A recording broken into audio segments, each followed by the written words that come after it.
Hey, what's up, guys? It is Rob, and welcome to What I Watched This Week, number 3. I hope you guys have been enjoying these videos. It's basically my weekly watch series, and I pick a theme every single week. Watch movies Monday through Friday, and on the weekend, I show you what I watched. The last one I did had a haunted house, haunted places theme to it. It's What I Watched This Week, number 2, so definitely go check that out if you haven't seen it yet. For this theme, I went with Stephen King Week.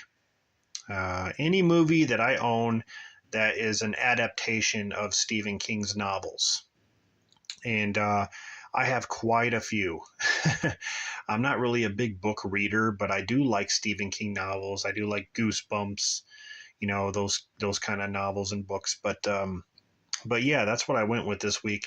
Now, before I start my list, I wanted to also mention some movies that I didn't get to watch. I had them on my list to watch them during the week, and I didn't get to watch them at all. So I will mention those at the beginning here.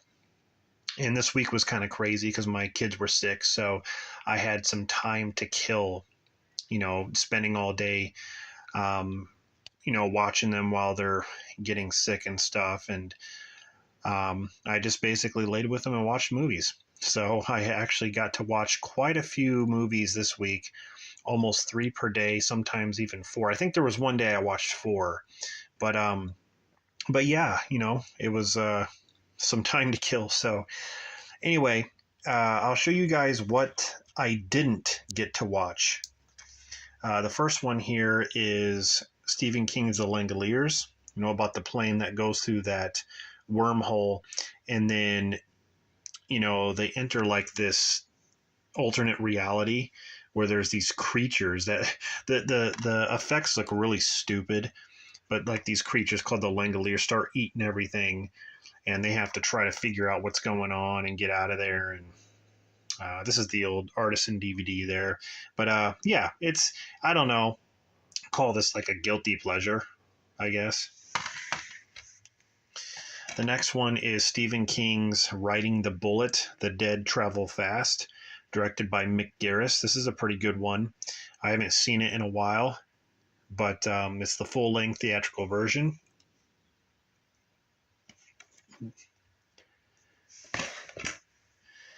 The next one is Stephen King's The Green Mile with Tom Hanks. Everyone knows this movie.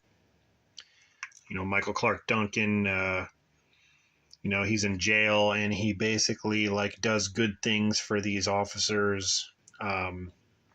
He basically cures them and stuff. It's pretty sad, but I don't know. I like it. It's different from the usual Stephen King stuff. Next one is Stephen King's Storm of the Century. Unspeakable Evil Has Arrived. Stephen King has said that this is not really based off of anything. He said that this is actually one of his favorite TV miniseries that has been created. But I don't know. It is good. Like I said, it's been a while since I've seen it, but I wish I could have watched it this week. So the last one I'm going to mention here, there's 3 movies that I didn't get to watch. I have this 4-pack here, and it has Dolores Claiborne. It has Creep Show, and then Cat's Eye. Dreamcatcher is actually listed in my weekly watch. So, but yeah, I didn't get to watch those movies. You can't watch them all, but it would have been nice. But anyway, yeah, some classics here. Cat's Eye especially. I haven't seen Cat's Eye in a while, but yeah. All right, now we're going to move on here to my weekly watch, starting with Monday, Stephen King adaptations. First up, we have 1408 with John Cusack and Samuel Jackson. Basically, about this haunted place that John Cusack goes to. He's investigating paranormal events, and it's at this hotel, and there's weird stuff going on in the room, and he's seeing ghosts and things like that. It's pretty cool. It's very creepy. But yeah, very good. Sticking with the ghost and the haunted stuff, I also watched Stephen King's Rose Red. I didn't know how I felt about this the first time I saw it. It was when this first came out, I remember watching it, not really liking it that much. But as I watched it more and more, it's grown on me. It takes a little bit to get into the story, but I think it's good. I might even consider this to be underrated. The last one I watched on Monday is Stephen King's Sometimes They Come Back. Basically about this ghost gang that come back in this really cool car. It's badass. I love that car. But yeah, the gang of hoods, they died in a car crash, and they come back for revenge. So I love that cover. All right, moving on to Tuesday. Speaking of cars, I kind of made Tuesday a possession or curse day when it comes to Stephen King. So here we have Christine, which is a John Carpenter film, but it is a Stephen King adaptation. Everyone knows about this movie, Christine, about the Plymouth, the 1958 Plymouth Fury, which is a fantastic looking car. Starts to kill and stuff. Everyone knows this movie. It was nice to revisit it. Here we have Stephen King's Desperation, basically about this entity known as Tack that is in this mine and starts to possess the sheriff first here, and then starts to like possess people and make them do stuff. In this town there are no accidents. This is another one that I didn't really like it the first time I saw it, but then it kind of grew on me. Tom Skerritt's in this movie. But yeah, I don't mind it. It's definitely, it's got a good cast, Ron Perlman does a good job, Henry Thomas, and so directed by Mick Garris. I do like his work. The last one I watched is Stephen King's Thinner. Let the Curse Fit the Crime. Basically this gypsy, who's hell-bent on revenge, puts this curse on this dude, and he's basically shrinking away to nothing. And it's pretty messed up. Some of the stuff happens, it's pretty messed up, I gotta admit, but really good movie, Thinner. Moving on to Wednesday, I decided to go with like sci-fi or like aliens when it comes to Stephen King. So first up here is The Mist. I've talked a lot about this movie, about this strange mist that engulfs the town, and these people are stuck in a supermarket, and there's these creatures in the mist, all different kinds of creatures, big creatures, small ones, little insects, flying ones, big tentacles. Really cool movie. I love the effects and the different kinds of creatures. Thomas Jane's amazing too. The next one I watched is Stephen King's The Tommyknockers. A lot of people crap on this TV miniseries. I actually like it. Jimmy Smits is amazing. You even have the porn star in here. What's her name? Tracy Lords. But basically about this town that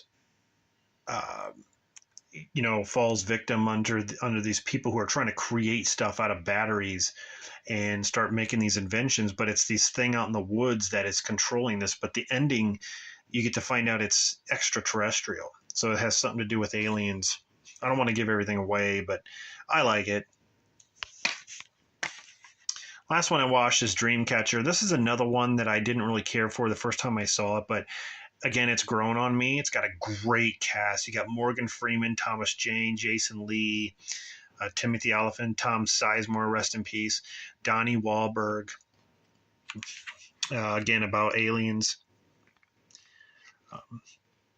It's kind of a mind bender in a way, but it's a good one. Moving on to Thursday. Now, this is the day that I watched 4 movies. I basically made it like a cat and bat day, and you'll see what I mean. First one is Pet Sematary, the original. When they bury Church up at the Micmac burial grounds and he comes back as an evil cat, it's crazy. But that's not even the gist of it. It was when they buried Gage, the little boy, and he comes back. That's crazy. I love this story. I've talked about this a lot, though. Everyone knows Pet Sematary. Next one is Stephen King's Sleepwalkers, about the cat people. This one doesn't get talked about nearly enough, and it's kind of a shame because I feel like this is one of the underrated Stephen King adaptations. Definitely check it out. The next one, of course, everyone knows, Salem's Lot. Don't really need to go in depth about this movie. It's directed by Tobe Hooper. One of his best, I believe, other than like Texas Chainsaw Massacre, and the last one is Stephen King's The Night Flyer. Basically about this vampire.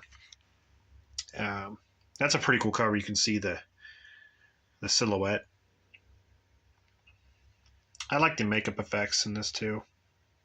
So, yeah, I made it basically about cats and bats.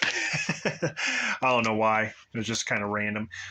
All right, so Friday, I watched 3 movies, and they're all basically creatures. Here we got Graveyard Shift, basically about rats.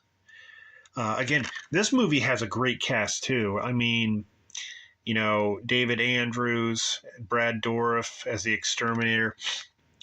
Really love this one. Then we got the movie that everyone knows, Cujo, about the dog that goes nuts. Dee Wallace. This is probably one of my favorite movies with Dee Wallace. I got the Artisan DVD. Everyone knows about Cujo. Probably one of the best killer dog movies. Man's Best Friend is also good too. And the last one I watched is Stephen King's Silver Bullet. Yes. And do I really need to go in depth about this one? Not really. Werewolves. Gary Busey, Corey Haim. Great movie. I'd say that this is in my top... I'd probably put this movie in my top 10 favorite werewolf movies of all time, next to like The Howling and Werewolf, American Werewolf in London. And, this is definitely one of the more popular ones. So anyway, that's pretty much it, guys. I'm not going to do a recap because it's going to take a long time. Like I said, I watched quite a bit this week. So I hope you guys enjoyed this, and stay tuned for next week where I'm going to show you guys what I watched. And stay tuned for the theme. Hope you guys enjoyed this. See you next time.